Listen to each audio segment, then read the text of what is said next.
22 hours down. There it is. There you go. There it is. 22 hours down in a 72-hour program. And it's 72 hours because I didn't have any foundation. All of my undergraduate studies are in nursing. So they're giving me some extra things to learn. So Thursday night at 10 minutes till 12, I finished my research paper that was due at 12 and, and got it turned in. And so, yeah, I just feel like I told Ronnie, I feel just like an entirely different human being. I walked around the house yesterday. I cleaned the porch. I went through my sock drawer. Just all these crazy things I've been putting off. And so it feels great to be out of school for just a little while. So today we're launching our health ministry at St. Matthew's. And so I thought it'd be appropriate to have a sermon about health and how health is part of holiness. And so we're going to look at a little bit of scripture in John. If we have time, I'm going to tell you a story about Elijah as far as health and Elijah's health. I promise you I won't preach as long as I did last time. I think, Jim, what is it, Jim? It was 42 minutes or something. 46 minutes? Yeah, Jim, I kept looking. I'm pretty sure the Cowboys played at noon that day, and so Jim, are you finished, Mary? Are you finished? So I promise you I won't take as long today as I did then. All right, so let's look at John 5, okay? And I don't know, did y'all know there's a Bible at the end of the pew where you're sitting? Oh, excellent. So just for fun, get that Bible out and open it up to John 5, and because, I may call on you to read a little for me. All right? All right, so John chapter 5, beginning in verse 1. After these things, there was a feast of the Jews, and Jesus went up to Jerusalem. Now there is in Jerusalem by the sheep gate a pool, which is called in Hebrew Bethesda, having 5 porticos, or porches. In these lay a multitude of those who were sick, blind, lame, and withered, waiting for the moving of the waters. For an angel of the Lord went down at certain seasons into the pool and stirred up the water. Whoever then first, after the stirring up of the water, stepped in was made well from whatever disease with which he was afflicted. And a certain man was there who had been there 38 years in his sickness. And when Jesus saw him lying there, knew that he had already been there a long time in that condition, Jesus said to him, "Do you wish to get well?" And the man said to him, "Sir, I have no one to put me into the water when the water is stirred up. But while I am coming, another one steps down before me." And Jesus said to him, "Arise, take up your pallet and walk." And immediately the man became well and took up his pallet and began to walk. Now, a couple of those words I want you to keep in mind while we talk today. The first word is Bethesda. Bethesda is a house of mercy, and it's used to describe. It's a Greek word. It's used to describe a swimming bath, actually, and it's the name for any pool whose waters are supposed to have curative powers. All right, so I want you to keep that word Bethesda in your mind. The other thing I want you to keep in your mind is the word porticos or porches, and that there were 5 porches there. Now, I just finished interpretation of the New Testament, and so my instructor, we spent a lot of time this semester learning about how the New Testament, a lot of the things in the New Testament are allegories or stories about the things that went on in the Old Testament. In the Old Testament, 5 is a holy number because 5 is the number of the books of the law. The Torah has 5 books. And so this whole story of this man and this water, this curative water, could just be an allegory for the Torah and the 5 books. I don't think so, but it could be. My New Testament instructor would want me to tell you that, though. So let's talk about then the science that goes with this, okay? As Max told you, I'm a nurse, right? I've been a nurse for 20 years. I went to school to be a nurse. I went to school twice to be a nurse, actually. I went to school for 3 years to get my associate's degree in nursing, and then I went back to school to get a bachelor's degree in nursing, and so I've spent a lot of time in school learning to be a nurse. And in the middle of all of that, I also have to do continuing education hours. So every year I have to take classes to learn how to keep being a nurse. And so there's a lot of science based in nursing, a lot of science, and there's a lot of things I've learned. And let me tell you, not one time in my entire years, in all my years as a nurse, have I ever heard of a pool that you could get into, and when you got down in it and you came back out, you were well. Not once.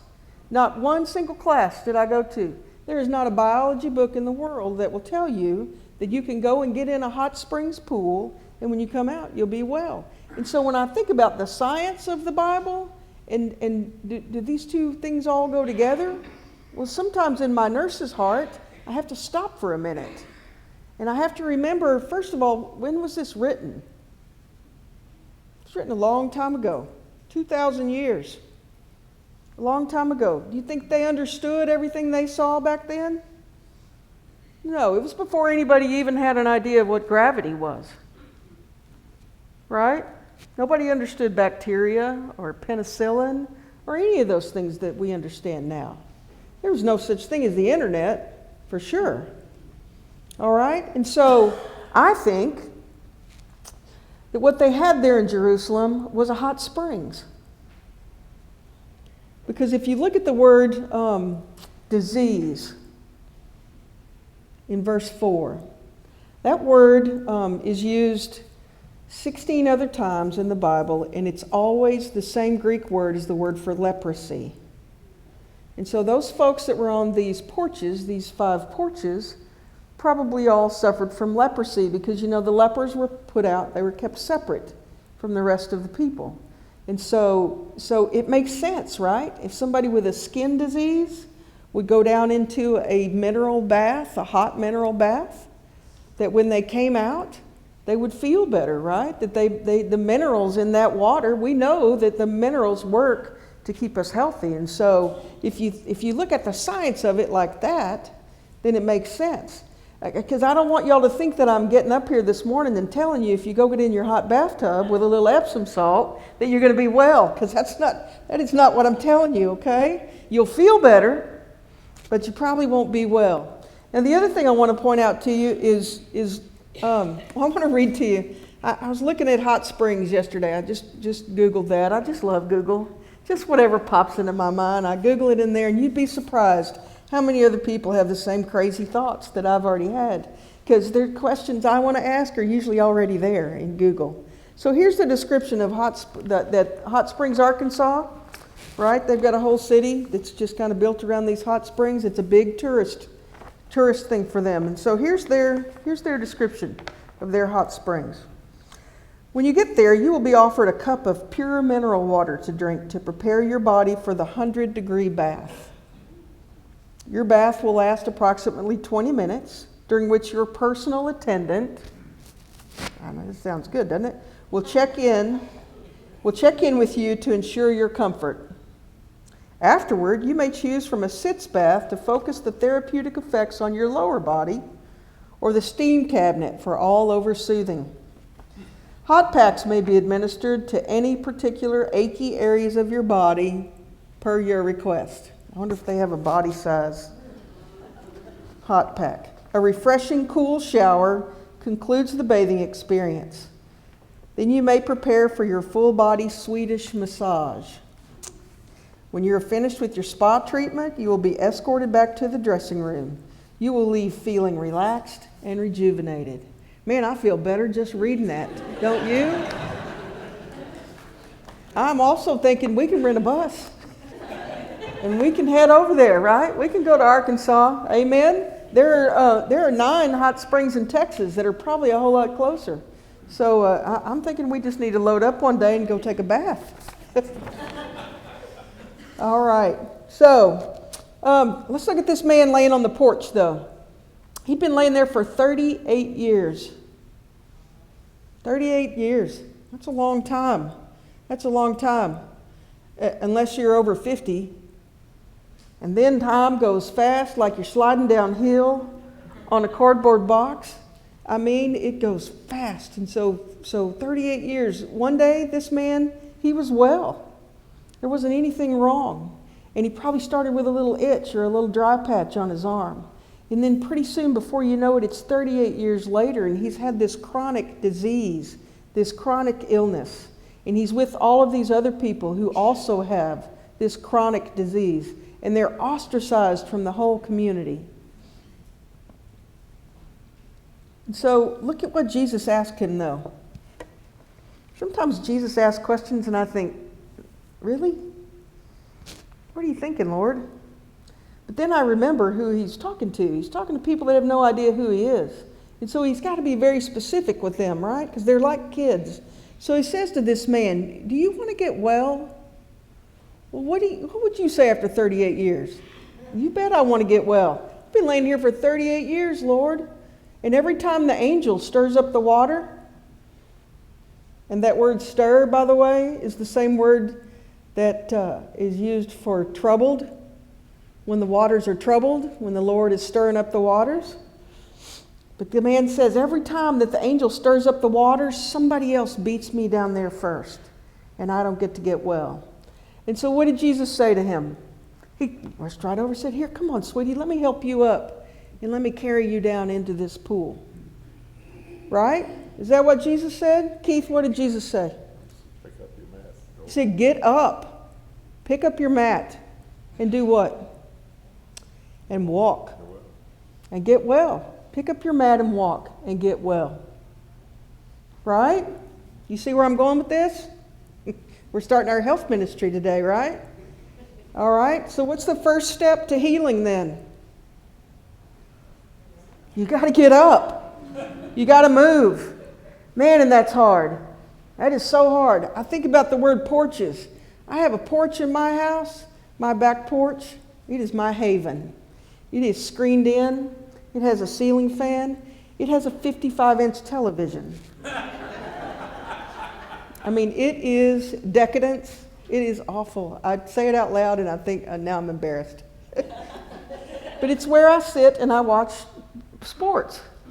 Because it's as close as I can get to being outside for a baseball game or a football game or a golf match and not have to pay their ridiculous prices.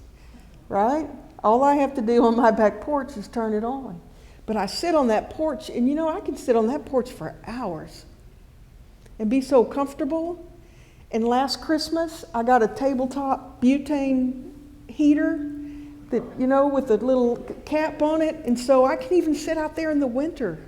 And I turn on my little butane heater, and I put my feet up, and I sit out there, and I'm all snuggled up, and I'm watching football, or I'm watching TV, or, man, I'm just sitting out there just hanging out on the porch. I don't move an inch. I mean, I don't even hardly, if the remote's over there, I may not even change the channel because I don't want to get up and go get the remote. It's terrible. So being on a porch makes you lazy, right? So this man, I mean, he'd been sick for 38 years. After a while, being sick just kind of gets to be a way of life. Molly's going, no, please say it's not so. But it does. For some folks, your illnesses and your aches and your pains, they just get to be so much a part of who you are that, man, it affects your soul and it affects your spirit. And then pretty soon you're not a human being anymore. You're, you know, a case of a big giant bundle of arthritis. Right? All right. So Jesus told him, get up. Get up and move. Now, what do you think that man had to do besides get up and move? He had to believe that it would work. He had to believe it because he'd been laying there 38 years. He believed that if he could get in the water, that it would work. He believed that the angel had stirred up the water and it would heal him. He believed those things. And so when Jesus said, get up and walk, getting up wasn't his first thing. Believing was the first thing he had to do. Jesus didn't take him to the well. He told him, get up and walk. Because healing starts from in here. Healing starts from within. It doesn't start with your body. It starts with your heart and with your soul. Now, this is a story of a miracle. And there are a lot of stories in the miracle. The story right before this in John is the story of Jesus raising the widow's son from the dead. And the story after this is Jesus feeding the 5,000. And so this miracle story is in the middle of a lot of other miracle stories. But whether it happened or not is not the point. The point of the story is not that pool. The point of this story is, what are we going to do with it? Because it's going to take a miracle, I can tell you right now, for me to get healthy. I'm going to need a miracle. I have been battling being overweight since I was, probably 20 minutes after the doctor told my mother, I think you're pregnant. It seems like I came out fighting being fat. And so it's just been a battle for me my whole life. Because I've got to tell you, coconut cream pie, that's my favorite thing in the world.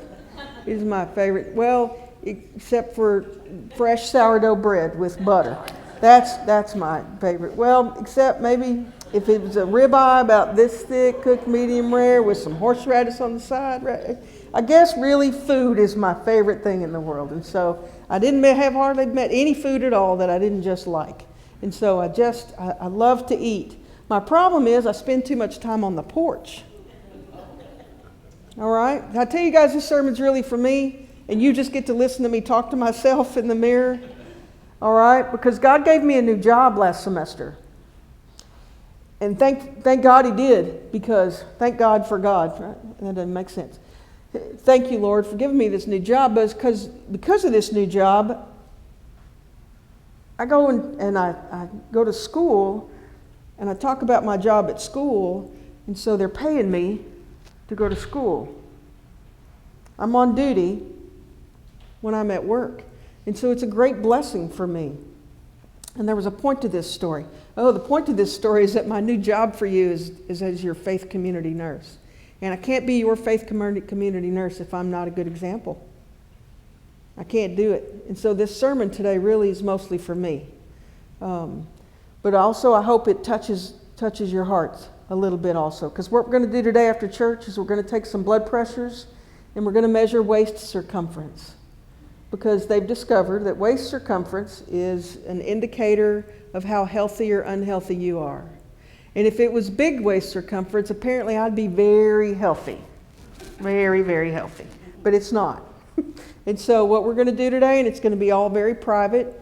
You don't have to tell me what your waist circumference is. That's going to be between you and the Lord. But if you want to participate today, come to the back, and Ronnie and I'll take your blood pressure. We'll write it on a card for you to take with you to your physician's office the next time you go. And then I got some tape measures. I got some cloth tape measures that you can measure your waist. All right? You can write it down in your little card. Because I want us today to make a commitment to each other. Not a commitment to be healthy, but a commitment to be holy. Because if your body's broken down, then so's your spirit. And if your knees are hurting all the time, then so's your heart. Because who we are as human beings is not just a body, and it's not just a soul. It's all of these things together. And you can't have one part that's sick and not working right, and the rest of you not be affected as well. It all works together. God didn't create us to live as three separate parts. He created us to live as whole human beings. And so what I want us to do today with this health ministry is I want us to make a commitment to each other, to be holy. And let me tell you why that matters. God called us to be holy. He called us out to be holy. He sacrificed for us. He invested in us. Now, we have two choices. We can stay on the porch. We can still sit on the porch. We can wait for the angel to stir up the water. But I'm going to tell you right now, if you're sitting on the porch, then I'm your angel stirring up your water. Okay? I'm troubling you. I'm troubling your water today. I'm creating a steam to come off your water. And I'm challenging you today to give your life as a holy holy sacrifice to God. I want us to look just for a minute. How does the time go so fast? Really, I just started talking, didn't I? It's just crazy. All right, so we're going to do these blood pressures today. I'm going to tell you, you guys have to remind me next time Max lets me preach, to tell you a story about Elijah, okay?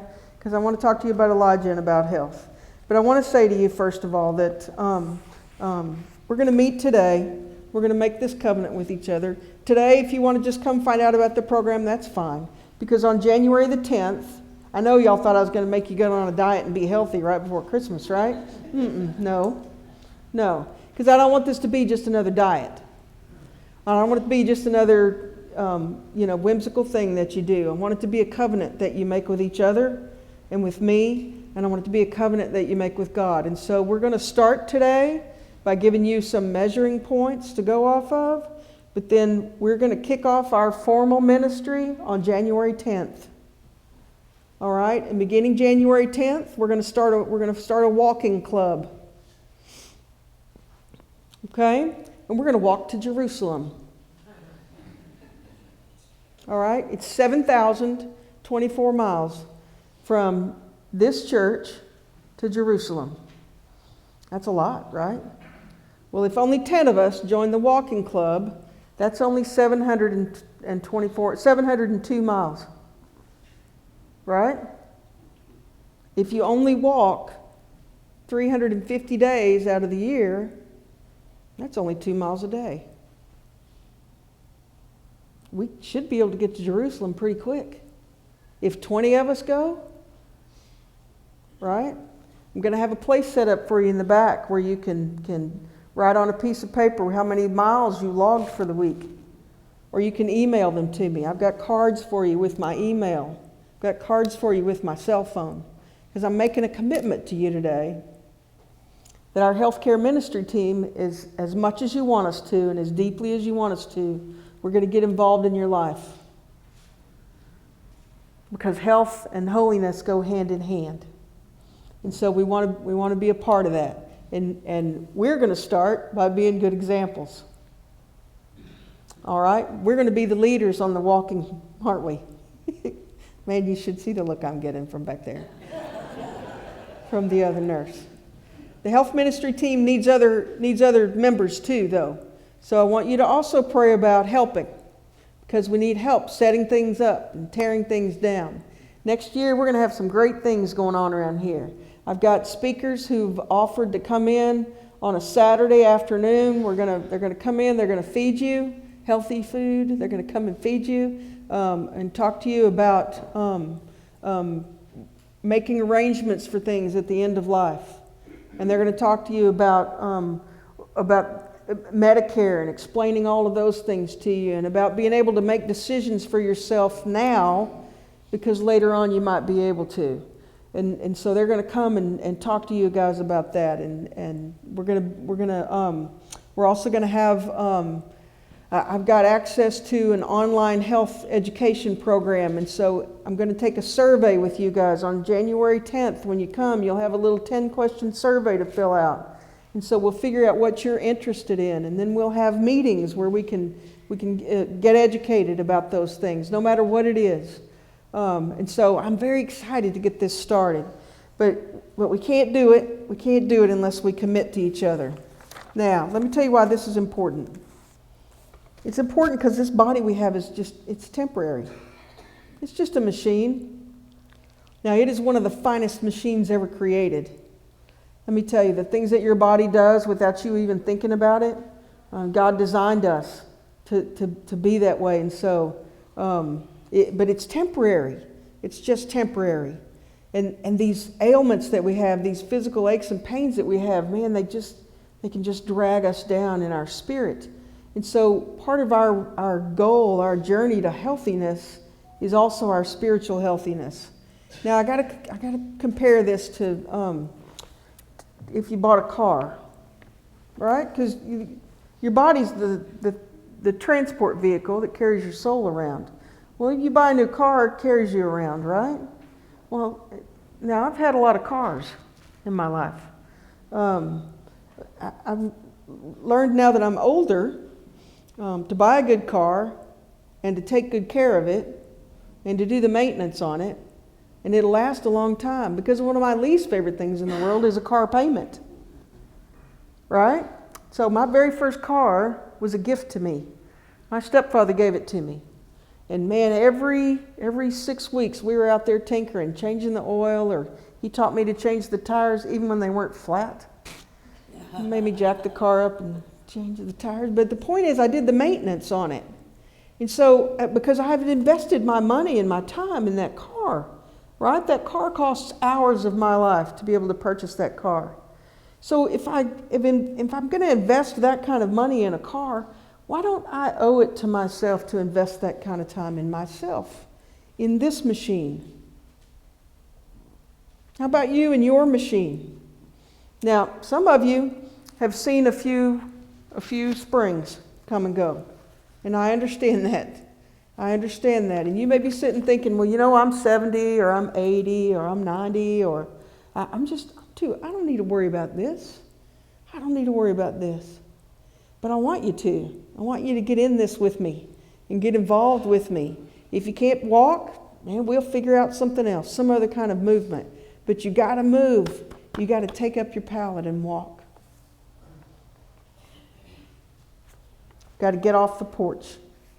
So, after church today, I want you to, if you want, you come back. I've got a handout for you that explains to you what faith community nursing is, and we're gonna start this today. Those of you that want to make this commitment with me.